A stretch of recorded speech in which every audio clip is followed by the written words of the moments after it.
Bonjour dans le monde des langues, dans une nouvelle leçon de lecture-diction, dire un poème avec expression l'arbre, pages 144 et 145.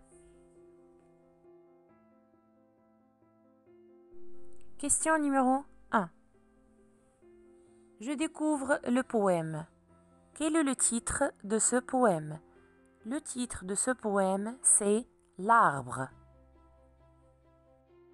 Question numéro 2. Observe l'image. Que voit-on au premier plan? On voit sur l'image un oiseau sur un arbre en train de chanter. L'arbre est au milieu de la ville.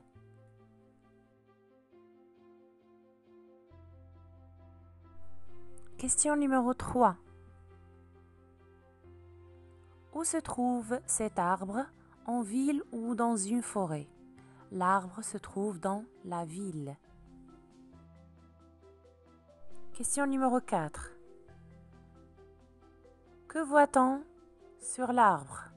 On voit au haut de l'arbre un petit oiseau en train de chanter.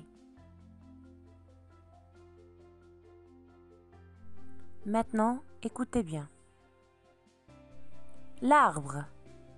Perdu au milieu de la ville, l'arbre tout seul, à quoi sert-il? Les parkings, c'est pour stationner.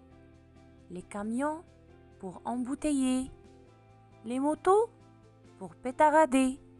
Les vélos, pour se faufiler.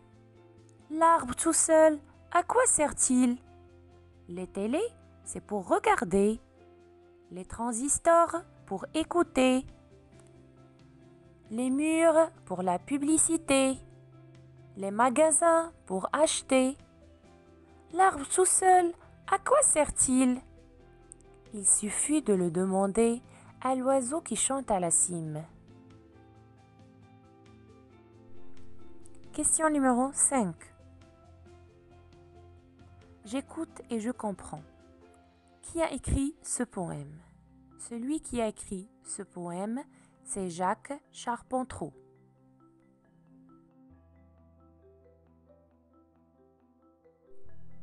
Question numéro 6. Qu'est-ce qui provoque beaucoup de bruit dans la ville? Dans la ville, on entend beaucoup de bruit. Ce sont les klaxons des voitures et des motos, des camions qui provoquent du bruit dans la ville.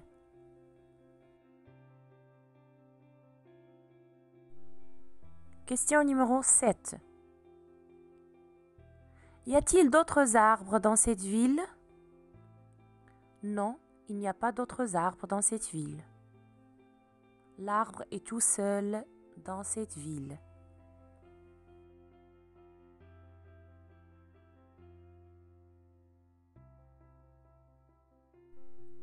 Question numéro 8.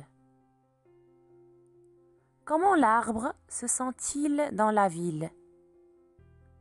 L'arbre se sent tout seul dans la ville.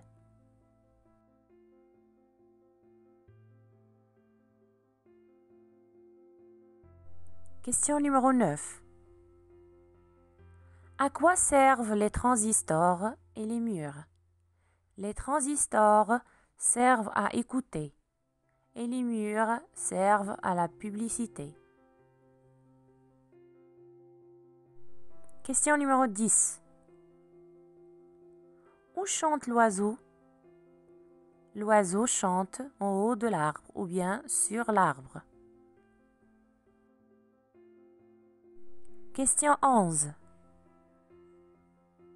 À ton avis, à quoi sert un arbre? À mon avis, l'arbre sert à purifier l'air que nous respirons. Il nous sert comme refuge avec son ombre lorsqu'il fait chaud. Il nous donne des fruits. C'est aussi le refuge des animaux.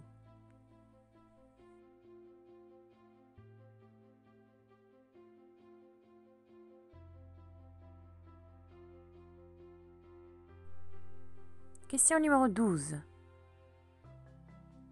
J'étudie la forme du poème. Les deux premiers vers constituent une strophe.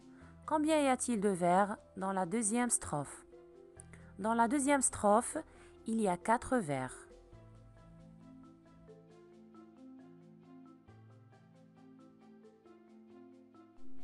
Question 13.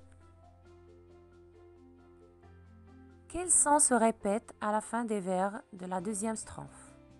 Le son qui se répète à la fin des vers de la deuxième strophe, c'est le son « et ».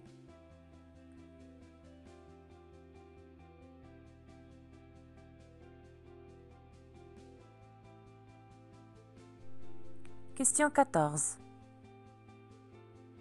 On dit que ville rime avec il dans les mots qui riment avec regarder.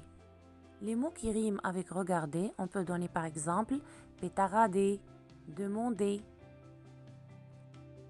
Mais si on considère cette strophe, on peut dire que les mots qui riment avec regarder sont écouter, publicité, acheter. Parce qu'on voit très bien que le son qui se répète à la fin de chaque vers, c'est le son et, et.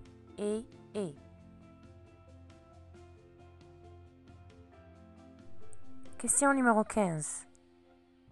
Découpe le vers en syllabes. Les camions pour embouteiller. On peut dire les camions pour embouteiller.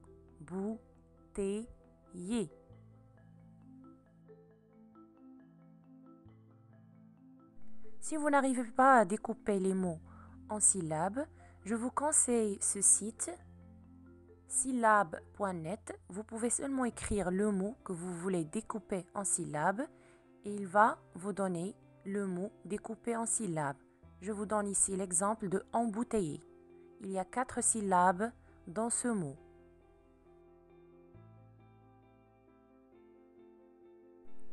Consigne numéro 16. Je dis bien le poème. 16 découpe en syllabes. Perdu au milieu de la ville. L'arbre tout seul, à quoi sert-il? Maintenant, consigne numéro 17. Marque les pauses. L'arbre tout seul, à quoi sert-il? Il suffit de le demander à l'oiseau qui chante à la cime. Consigne numéro 18. Lis en respectant les liaisons et les enchaînements. Les télés, c'est pour regarder. Les transistors, pour écouter. Les murs, pour la publicité. Les magasins, pour racheter.